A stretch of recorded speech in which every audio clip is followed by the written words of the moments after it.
on Zombie Apocalypse.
Assalamualaikum warahmatullahi wabarakatuh dan selamat sejahtera kepada semua murid-murid saya. Jadi kita sambung dalam kelas matematik kita dengan tajuk kadaran.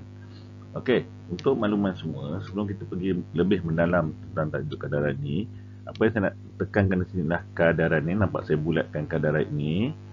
Kadaran ini bahasa mudahnya adalah nilai darah 1. 1 bersamaan dengan berapa. Itu maksud mudah dia lah. Okay, kadaran ini satu nilai dia adalah berapa. Yang penting sekali adalah nak tahu untuk satu. Okey, jadi kita pergi kepada cerita dia. Okey, 4 biji buah pear harga dia RM6, ni buah pear, dan 5 biji apple harga dia RM7, manakala 6 biji oren adalah RM5 dan 40 sen. Sekarang ni cerita dia di sini Limin dan juga Reza. Saya membeli 10 biji apple berharga RM14. 10 biji RM14, manakala Reza pula, saya pula membayar RM8 dan 40 sen untuk 6 biji apple. Soalan dia ditanya, adakah harga sebiji apple yang dibeli oleh mereka adalah sama? Jadi nak tahu harga sebiji apple Limin dan harga sebiji apple Reza ni adakah ianya sama ataupun tidak. Jadi kita lihat di sini untuk mendapatkan harga satu biji, saya kata ni satu, kita guna operasinya adalah bahagi. Apa ni? Operasinya adalah bahagi. Jadi untuk kadaran, operasi yang pertama sekali adalah untuk kadaran, operasi yang pertama saya tulis di sini. Dia ada dua operasi Jadi operasi yang pertama, operasi 1 untuk kadaran. Okey, operasi 1 adalah bahagi. Okey, bahagi. Maksudnya, kenapa bahagi? Maksudnya ialah kita nak tahu nilai 1 itu berapa. Jadi bila kita bahagikan dengan ni, dia 10 biji sebab Limin beli 10 biji. Jadi kita bahagi dengan 10, kita akan dapat RM1 dan 40 sen. Reza pula kita bahagi dengan 6. Kenapa dengan 6? Sebab Reza hanya beli 6 biji saja. Jadi dia akan dapat RM1.40. Jadi adakah ianya sama? Ya. Harga sebiji apple yang dibeli oleh mereka adalah sama.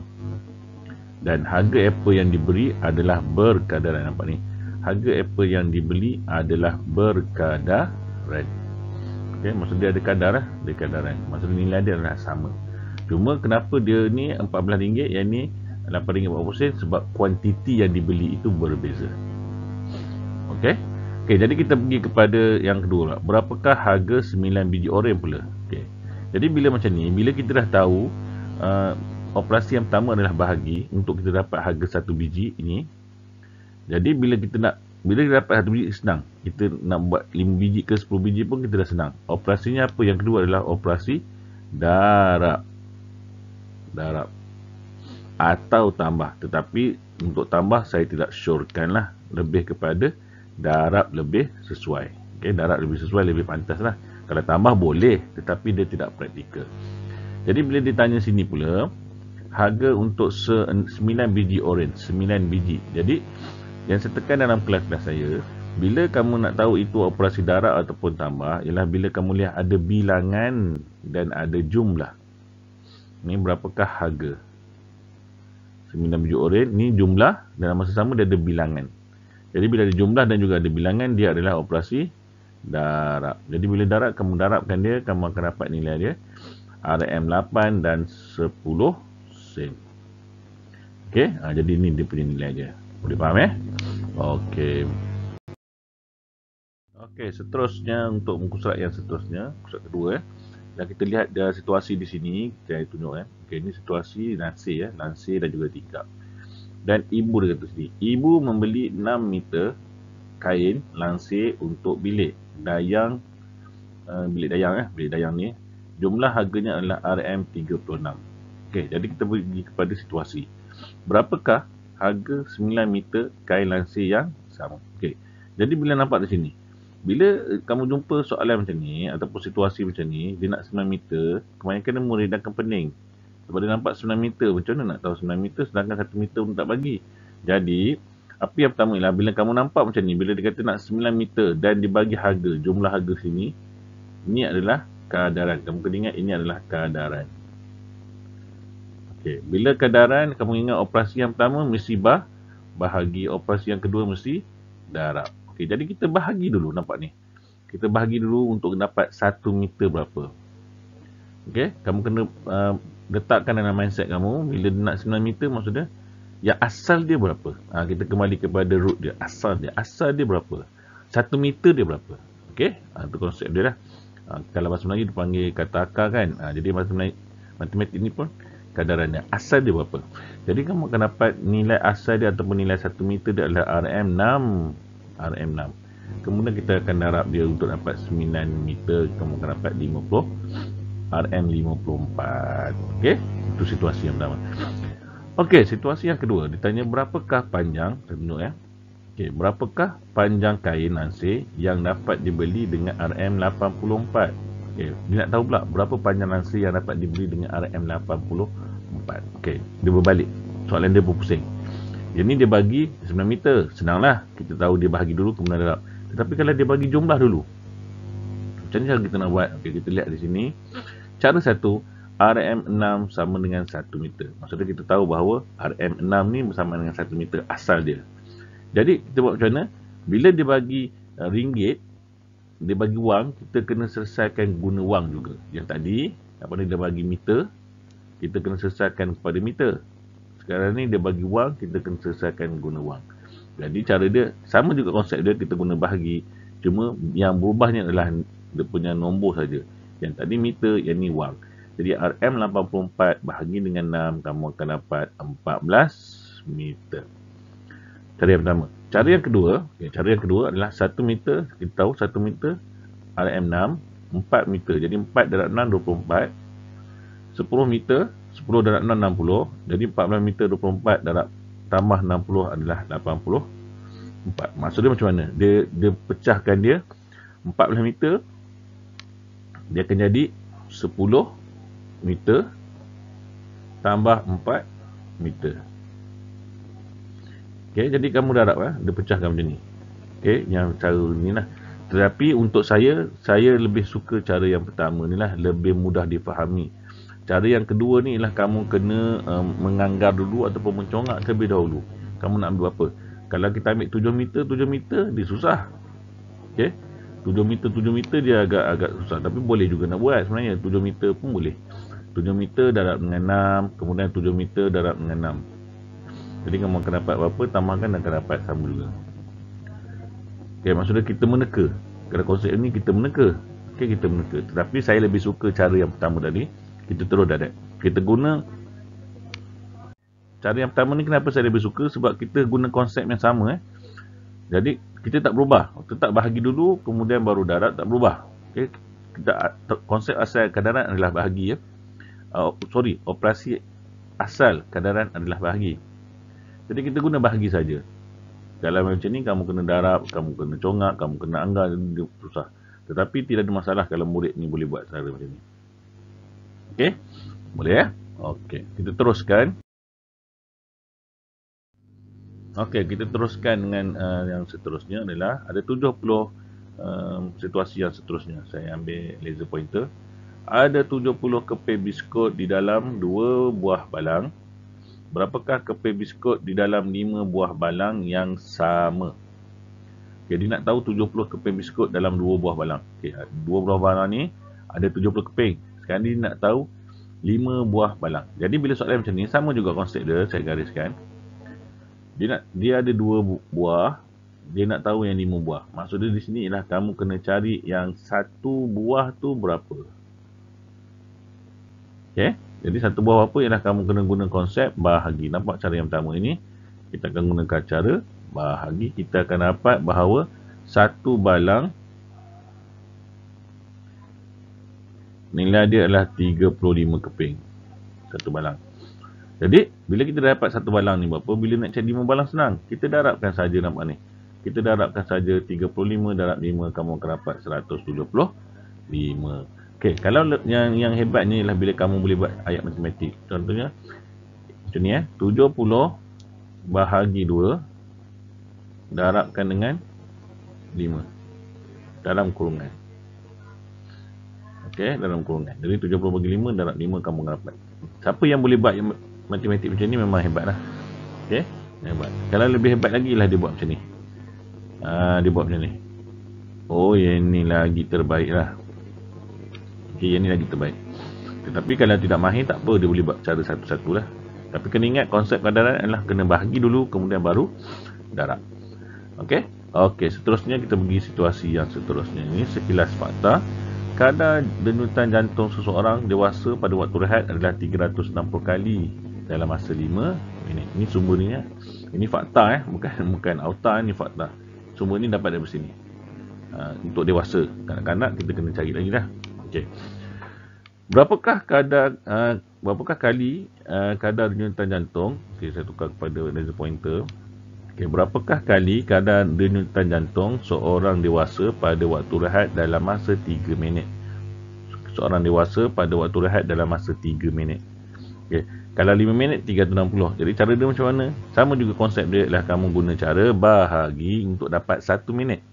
Kita nak tahu 1 minit. Ingat dia mesti kembali kepada 1 kg ke, 1 minit ke, 1 meter ke, 1 jam ke, mesti 1 tetap kembali kepada 1, cuma yang belakang saja yang berubah.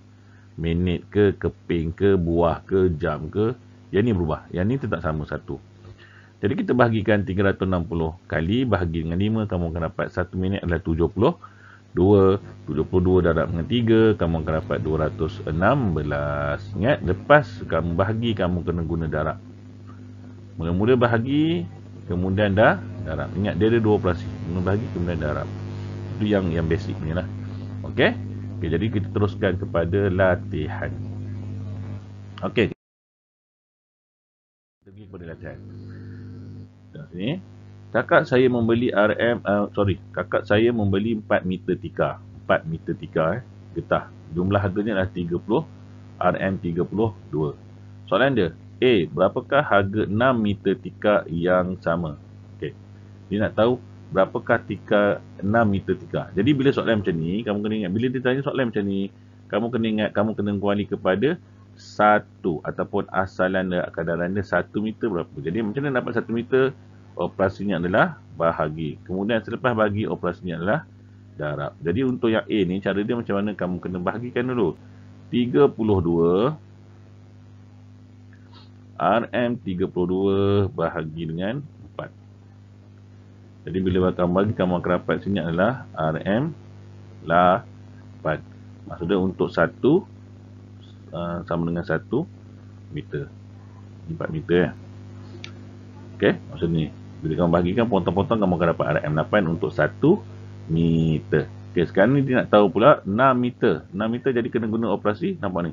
Bahagi dah selesai, kita guna operasi darab. Jadi Rm8 darabkan dengan 6. Jadi kamu akan dapat Rm48.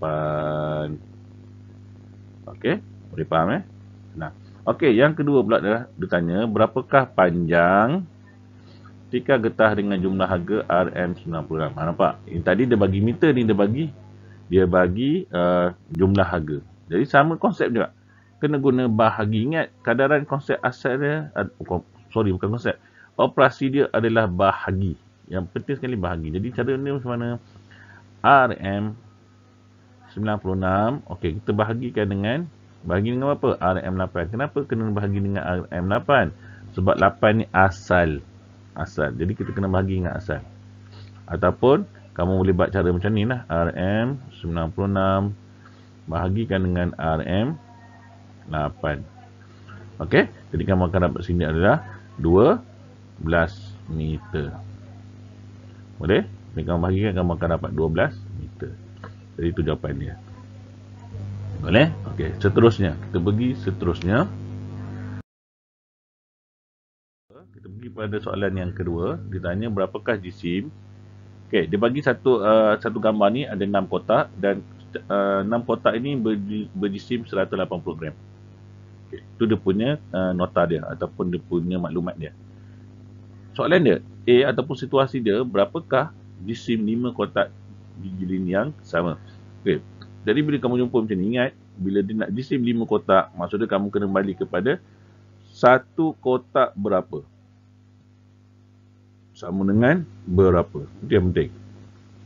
Jadinya cara dia adalah bahagi, kemudian bila nak 5 kotak kena darab. Jadi 180 gram bahagikan dengan 6, kamu akan dapat 30 gram untuk satu kotak. Okey. Kemudian dia nak 5 kotak pula. Jadi 30 gram darabkan dengan 5 kotak, kamu akan dapat 150 gram. Itulah jawapan akhir dia. Okey, seterusnya yang B pula. Berapakah bilangan kotak bagi jumlah jisim? Bilangan kotak bagi jumlah jisim 300 gram. Ingat, operasi asal dia adalah bahagi. Kita kena buat bahagi. Jadi 300 gram bahagikan dengan 30. Kenapa 30? 30 ini adalah satu kotak. Kita nak tahu bilangan kotak dia berapa. Jadi kamu akan dapat 10 kotak. Boleh? Alhamdulillah. Jadi itu saja perkongsian saja untuk hari ini. Semoga dapat memberi manfaat kepada kamu semua. Sekiranya kamu tak faham, kamu boleh ulang balik video ini. Dan sekiranya masih lagi tak faham, kamu boleh type komen di ruangan komen di bawah. InsyaAllah saya akan cuba jawab. Okey, jadi itu saja. Kita akan jumpa lagi dalam kelas yang akan datang. Selamat belajar. Bye.